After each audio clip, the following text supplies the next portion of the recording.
Katanya semua cowok sama aja. Enak aja. Kita beda karena samponya beda. Head and Shoulders. Wow! Udah gak cocok, pulang yuk.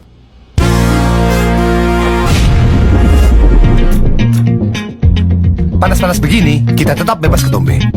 Ya ilah bro, ini ada pintu. Adegannya gak gitu bro. Alah sama aja, sama-sama lewat. Bro ampun bro. Bro.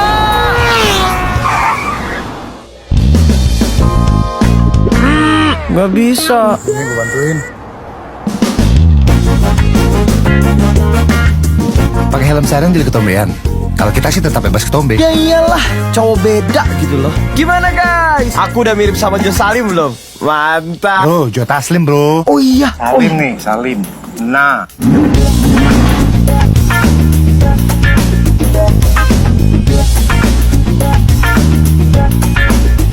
Jadi ini rasanya jadi cowok beda. Biasa aja kali. Takut asap dan polusi? Kita sih enggak. Rambut kita tetap bebas ketombe. Tapi kalau bisa tetap cool gitu. Kan gue jadi brand ambassador udah lama bro. Nggak kayak lo, anak baru. Jangan jadi cowok sama aja. Move on ke Head and Shoulders. 100% pede, efektif kalahkan ketombe basah dan gatal.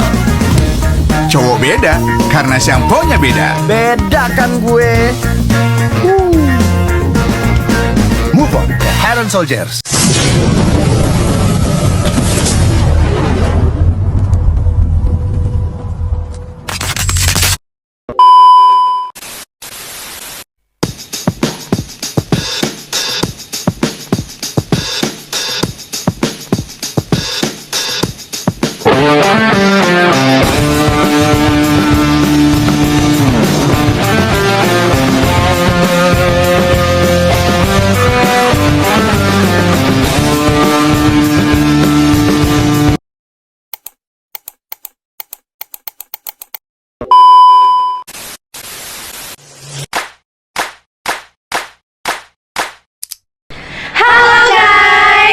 Kami dari podcast Baru Netes.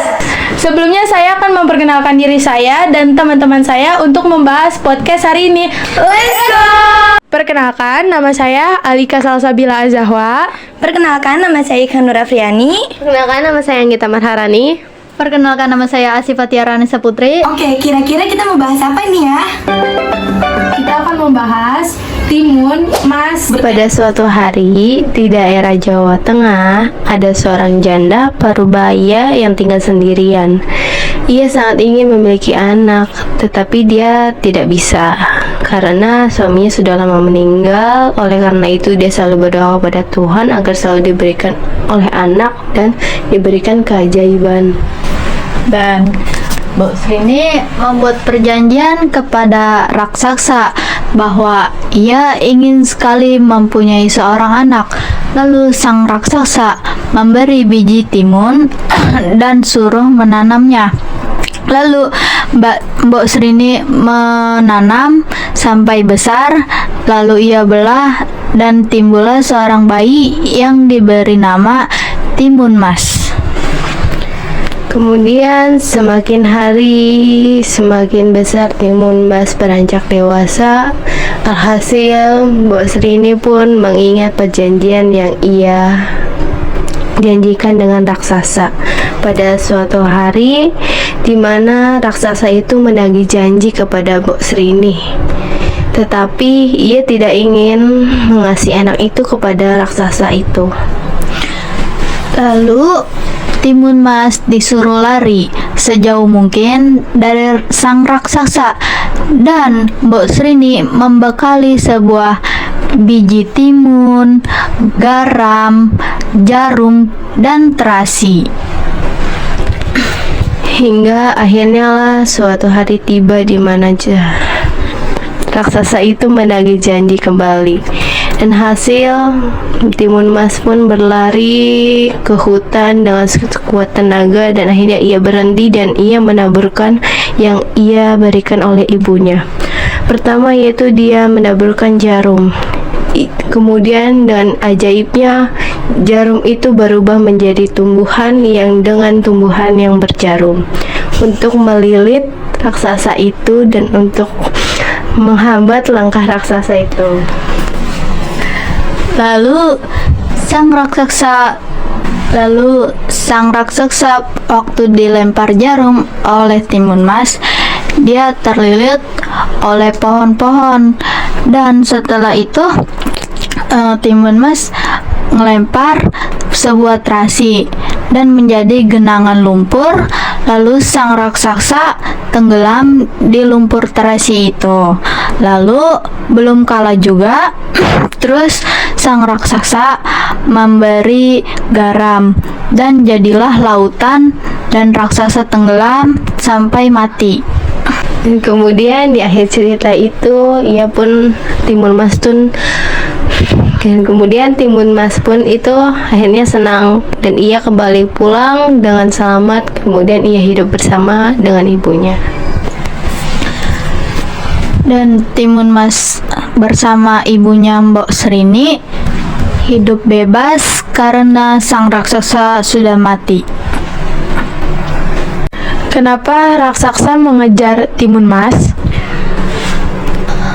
Karena raksasa menagih janjinya di saat Timun Mas masih bayi kepada Mbok Srini agar dibalikan ke raksasa ketika Timun Mas sudah dewasa. Dari mana Timun Mas bisa lahir?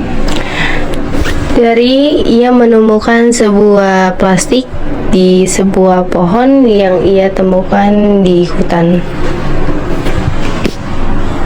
Siapa sih namanya ibu Timun Mas?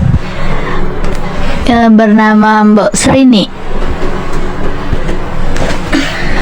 Apa yang Ibu Timun Mas lakukan agar bisa mendapatkan anak? Ia membuat perjanjian dengan seorang raksasa dan ia tidak ingin menepati janjinya. Bahan-bahan apa saja sih yang dilakukan oleh Timun Mas untuk mengalahkan raksasa? Ya, seperti biji timun, garam, terasi, dan jarum. Itu semua gunanya apa sih? Untuk mengalahkan seorang raksasa, seperti terasi yang dilempar menjadi lumpur, lalu sang raksasa tenggelam di dalam lumpur itu. Lalu garam dilempar menjadi lautan garam agar raksasa tenggelam juga. Karena pas tadi yang dilempar terasi itu pas jadi lumpur, dia belum kalah. Terus sebelumnya dilempar jarum agar melilit sebuah tubuh raksasa itu. Bagaimana sih cerita di akhir Timun Mas? Akhirnya yaitu raksasa itu pun mati. Kemudian Timun Mas senang dan kemudian ia kembali pulang bersama ibunya dan ia hidup bahagia tanpa gangguan dari raksasa. Pesan moral dari cerita Timun Mas ini apa sih? Apa sih pesan moral yang kalian dapat dari podcast tersebut tentang Timun Mas? Orang yang memiliki niat awalnya jahat tentu saja pada akhirnya akan celaka dan tidak akan berbuah baik. Jangan berjanji jika pada akhirnya tidak bisa menepati janjinya.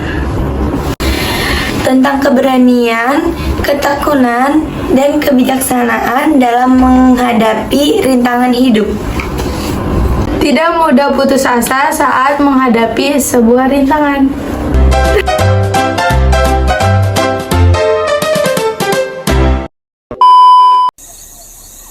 Oke, daon nih. Pada suatu hari di sebuah desa di Jawa Tengah, seorang janda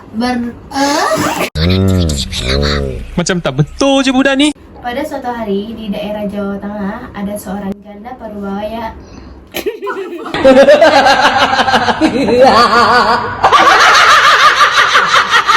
menagih janjinya kepada Mbok Srini dan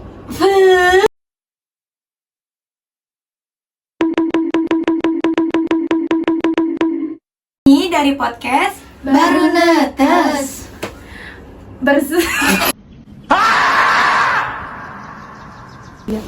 Udah belum, Pok?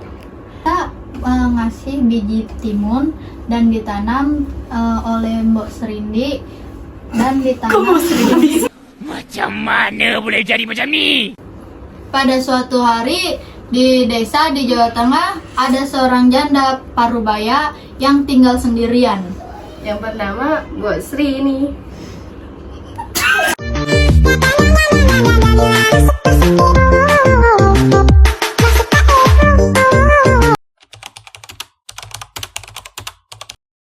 Satu bungkusan pertama yang ternyata berisi biji timun. Ketika biji itu dilemparkan ke arah raksasa, seketika muncul ladang timun yang sangat banyak, sehingga raksasa kesulitan bergerak. Namun, raksasa tetap mampu melepaskan diri dari sana dan kembali mengejar timun mas. Timun mas segera melemparkan bungkusan kedua yang ternyata berisi jarum. Jarum yang dilemparkan oleh timun mas seketika berubah menjadi pohon-pohon pinus yang melukai kaki raksasa. Namun, raksasa kembali berhasil membebaskan diri. Timun mas kini melemparkan bungkusan ketiga yang berisi garam. Di tempat garam-garam itu dilemparkan, muncul lautan yang membuat raksasa tenggelam. Namun, lagi-lagi raksasa berhasil menghadapinya. Timun mas sudah hampir menyerah. Tetapi dia kini melemparkan bungkusan keempat. Bungkusan terakhir itu berisi terasi dan ketika dilemparkan ke arah raksasa, muncul lautan lumpur yang panas. Sehingga raksasa pun tenggelam. Timun mas segera kembali ke rumah tempat tinggal Mbok Srini. Ketika dia sampai di sana, dia bisa melihat Mbok Srini sedang menangis. Mbok Srini pun segera memeluk Timun mas. Sejak saat itu, Mbok Srini dan Timun mas pun hidup bahagia selamanya.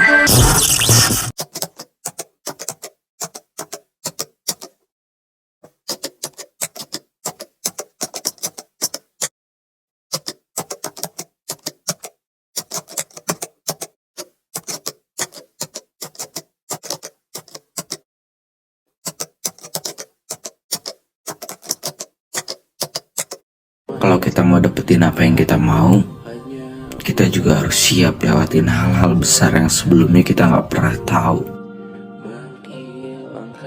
Beradaptasi, atau kita yang akan mati. You're normal, you know? You're doing fine. Sometimes you're doing better, sometimes you're doing worse. But at the end, it's you, so I just want you to have no regrets. I want you to feel yourself grow, and I just want you to also love yourself.